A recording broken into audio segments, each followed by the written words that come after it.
केरल में ऐसा ही मामला सामने आया है और हाई कोर्ट ने इस मामले में हस्तक्षेप किया है।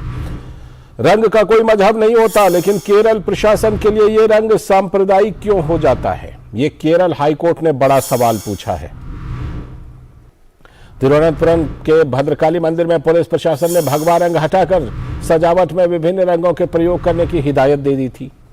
मंदिर समिति ने केरल की वामपंथी सरकार पर हिंदू अनुष्ठानों, हजारों साल की रीति रिवाज और मंदिरों की परंपरा को नष्ट करने का आरोप लगाया था। इतना ही नहीं, मंदिर समिति ने कहा कि रंगों की पसंद को वो नहीं तय कर सकते। मामले में पुलिस प्रशासन का दखल अनुचित है।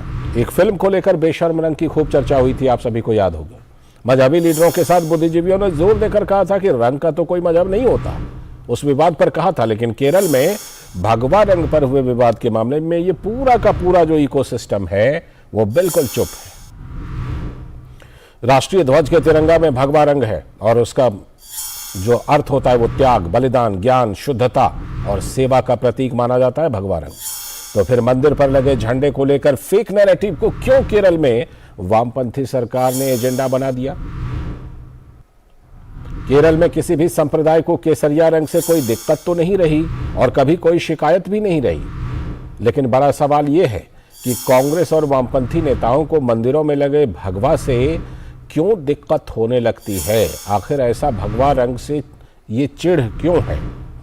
हजारों साल की भारतीय परंपरा में राम, कृष्ण, शिवाजी जैसे वीर। केरल सरकार को भगवा के फेक नैरेटिव को प्रचारित करने के बजाय सेवा और समर्पण के इस रंग को भारतीय दर्शन में समझने की जरूरत है, जो केरल सरकार शायद समझ नहीं पा रही है। तो हमारे साथ इस मामले पर चर्चा करने के लिए खासतौर पर मेहमान उपस्थित हो चुके हैं और हमारे साथ मेहमान हैं विनोद बंसल जी, जो कि आप देख रहे हैं कि विनोद बंसल जी बीएचपी के विश्व हिंदू परिषद के प्रवक्ता। बहुत बहुत स्वागत विनोद बंसल जी। और साथ में हमारे साथ आर राजगोपालन जी हैं, जो वरिष्ठ पत्रकार हैं। सर बहुत बहुत स्वागत। और लालचंद प्रशासन ने ये दखल दिया और हाईकोर्ट ने फिर उन्हें ये लताड़ लगाई कि आप रंग को तय नहीं कर सकते। केरला में 100% लिटरेसी है, पढ़ाई लिखे बच्चे लोग सब कुछ, कोई इलिटरेसी है नहीं है उधर जी।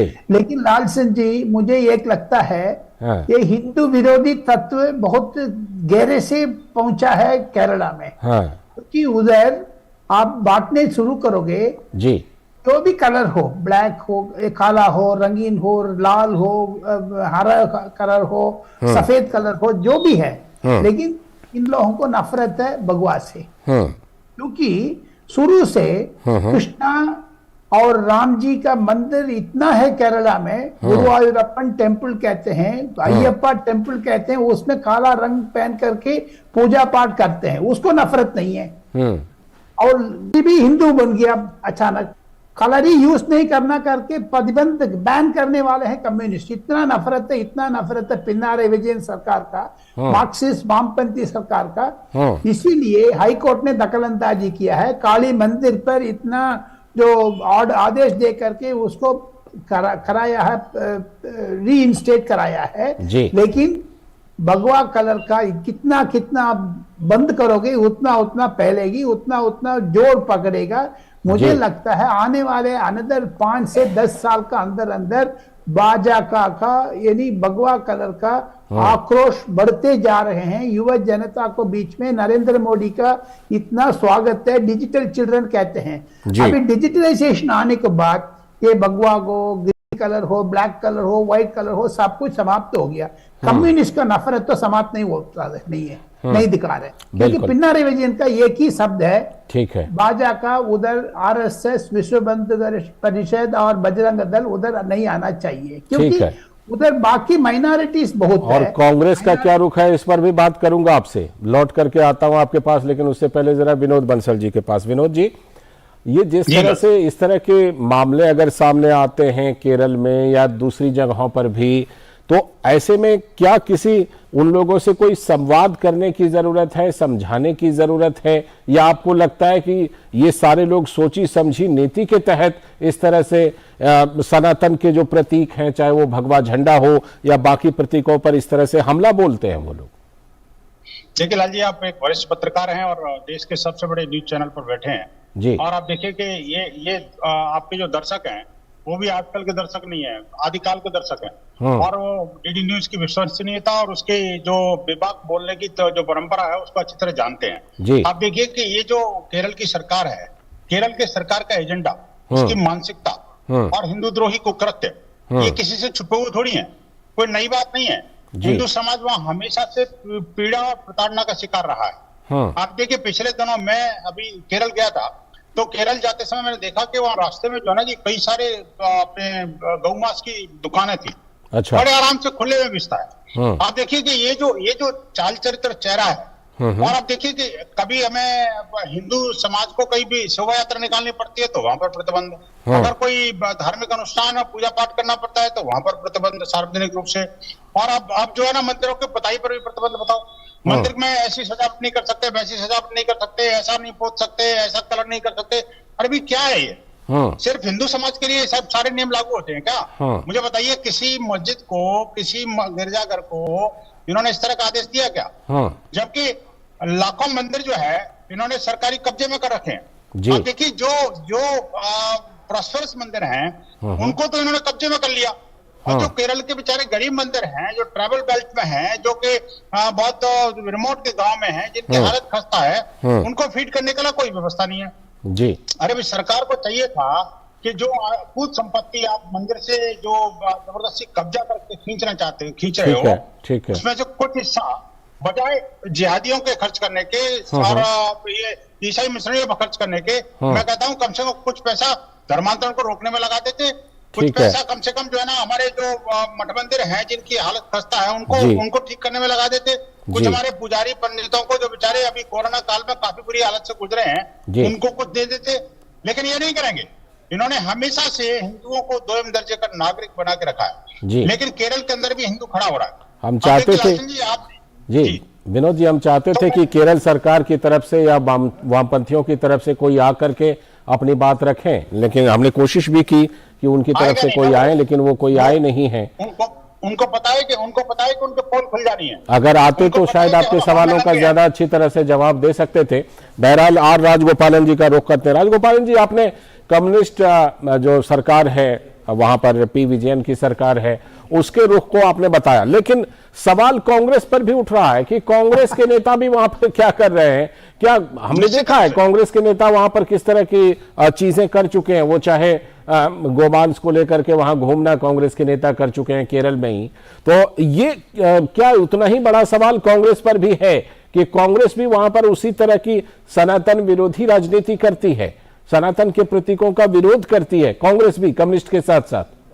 लालचंद जी, कांग्रेस को तो रूप को बारे में बात ही नहीं करना है, क्योंकि आपको पता है राहुल गांधी ने वो दत्तात्रेय गोत्र का है, यो जनयुग पहना है वगैरह, लेकिन केरला से मेंबर ऑफ पार्लियामेंट है राहुल गांधी। वो कभी ये नहीं करेगा सनातन धर्म के ऊपर हमला हुआ है जो भगवा कलर का बैन कर रहे हैं। विनोद बंसल साहब ने कहा, ठीक कहा है, लेकिन उधर हिंदू लोग खड़े हो गए हैं। हाई कोर्ट ऑफ केरला ने जितना स्पष्ट से जजमेंट दिया है, इसीलिए मुझे लगता है पिनारे विजयन पर अभी टच कर रहे हैं। वो लोग नरेंद्र मोदी का 10 साल से उनकी राष्ट्र देखा है, उनकी राज्य देखा है, उनकी जो आज 8 साल 9 साल का अंदर केरला में नहीं तो ऑल ओवर इंडिया में कोई भी धंधा नहीं हुआ है। उसीलिए पता लगता है जितना भी बीबीसी वो आने दो, जितना भी गोधरा और जो कालड़ी करके एक स्थान है उधर आदि शंकराचार्य पैदा हुआ है, इतना हिंदू सनातन धर्म का क्षेत्र है, उसको खत्म करना चाहते थे कम्युनिस्ट सरकार, ये नहीं हो पा रहे। लेकिन किताब में पढ़ाई किताब में भी रंगीन कलर के ऊपर जिक्र कर रहे हैं। मैंने 3रा स्टैंडर्ड 4था स्टैंडर्ड का एक किताब देखा है, उस किताब में भी ये रंगीन के ऊपर जिक्र है, क्योंकि आने वाले दिन में भगवा कलर का हटाने के लिए पिनारे विजयन साहब कोशिश करेगा, उतना को उतना बदलाव उतना ही खिलेगा, आपको लगता है? जी, मैं विनोद जी एक बात बताइए, क्या आपको लगता है कि केरल जैसे कुछ राज्य जहां पर की डेमोग्राफी बदल गई है, आप जानते हैं कि कुछ न कुछ संख्या का भी खेल होता है, क्या आपको लगता है कि इसलिए भी वहां इस तरह की दिक्कतें आ रही हैं? और क्या आपका आप वीएचपी आपका एक बड़ा संगठन है, आपको लगता है क्या कि आपको अपनी गतिविधि ऐसे इलाकों में थोड़ा बढ़ाने की जरूरत है जहां आपकी डेमोग्राफी, सनातनियों की डेमोग्राफी बदल रही है, देश की डेमोग्राफी बदल रही है, सनातनियों की संख्या कम हो रही है, इसलिए इस तरह की मुश्किलें आ रही हैं? हाँ, निश्चित रूप से देखिए, आपकी बात बिल्कुल ठीक है लालचंद जी। बात है कि जहां जहां जैसे जैसे देश में जनसंख्या का संतुलन बढ़ रहा है, न सिर्फ केरला बल्कि देश के अनेक भागों में भी जिन जिन भूभागों में जनसंख्या का संतुलन बढ़ रहा है, वहां पर हिंदुओं के विरुद्ध में जो आवाजें बुलंद होती जा रही हैं, न सिर्फ जिहादियों की या ईसाई मिशनरियों की या वहां के लोकल कुछ ऐसे तथाकथित बुद्धिजीवियों की, बल्कि सरकारें भी उनका साथ देने को आतुर हैं। आप देखिए कि जिस तरह से ये केंद्र प्रकार हिंदुओं पर किसी तरह का कोई ना कोई प्रतिबंध लगाने की कोशिश करती है। कभी कोई सरस्वती पूजा पर प्रतिबंध लगाता है, तो कोई दुर्गा पूजा पर प्रतिबंध लगाता है, तो कोई हनुमान जी जयंती पर प्रतिबंध लगाता है। और आप देखिए अभी झारखंड में तोरण द्वार वाला मामला हुआ है। मैं वही कह रहा हूँ, पलामू में तो जो है महाशिवरात्रि के ऊपर भी जो है ना वो प्रतिबंध लगाने की बात कर रहे हैं। और आप देखिए कि जो झारखंड जिन जनजातीय समाज के लिए बना था, जनजातीय समाज के लिए बना झारखंड आज जिहादियों की जन्नत बन गया है। आखिरकार ये कैसे? ये हिंदू समाज बर्दाश्त नहीं करेगा। हिंदू समाज खड़ा हो रहा है। आप देखिए, हम प्रत्येक जनजातीय समाज के साथ बढ़ाने की जरूरत है, बढ़ा भी रहे हैं हम। देखिए लालचंद जी, ऐसा नहीं है, हमारे कार्यकर्ता इतने समर्थ हैं। आज भी मैंने कल भी बात की थी, आज भी पलामू बात की है। वहां के हमारे जिला मंत्री को अभी प्रशासन ने उन घायलों से मिलने तक नहीं दिया गया। कमाल की बात है। आप देखिए कि वहां पर जो जिहादी जिस तरह से षड्यंत्र पूर्वक मस्जिदों से पत्थर जमा करके और वहां से बरसा रहे थे, तो उस समय शासन प्रशासन आंखों मूंद के देख रहा था। आप देखिए, ये एक हिंदू समाज को अगर मुसलमानों की थोड़ी सी जनसंख्या बढ़ी, अभी तो ज्यादा नहीं है, मुश्किल से 30% है वहां पर, तब तो स्थिति ये है कि हम एक तोरण द्वार तक नहीं लगा सकते। ठीक है, की तो बात अलग। तो ऐसी चीजों को लेकर के आपको भी लंबी लड़ाई लड़नी चाहिए, चाहे अदालती लड़ाई हो या फिर संगठन बना करके उसमें अपनी बातों को रखना, वो आपको लगातार करनी चाहिए। मुझे लगता है आप करेंगे भी। लेकिन राजगोपालन जी, अभी फिलहाल हम एक बात करना चाहते हैं इकोसिस्टम की। इंटेलेक्चुअल, बुद्धिजीवी, इनका जो इकोसिस्टम है आर राजगोपालन सर, ये एक फिल्म का जो फिल्म के में बेशर्म रंग करके एक गाना आया था, उसमें जब विवाद उठा, उसमें जब बातें उठी, तो बोला नहीं किसी धर्म का कोई रंग तो होता नहीं, और वहां पर बड़े मुंह खोल करके सबों ने बोला। लेकिन जब इस तरह के मामले आते हैं, जो मामले की केरल में आए हैं, उसमें इंटेलेक्चुअल कहां चला जाता है ये पूरा इकोसिस्टम राजगोपालन सर? वो केरला में इंटेलेक्चुअल बहुत हो गया, जो भी किस क्षेत्र में पढ़ाई बहुत हो जाते हैं, वो लोग कभी कभी जो हम कठोर शब्द यूज नहीं करना चाहते, पागलपना भी शुरू हो जाते हैं। लेकिन मुझे लगता है जो केरला में आपने कहा इंटेलेक्चुअल सिर्फ हिंदू को विरोधी है, बस।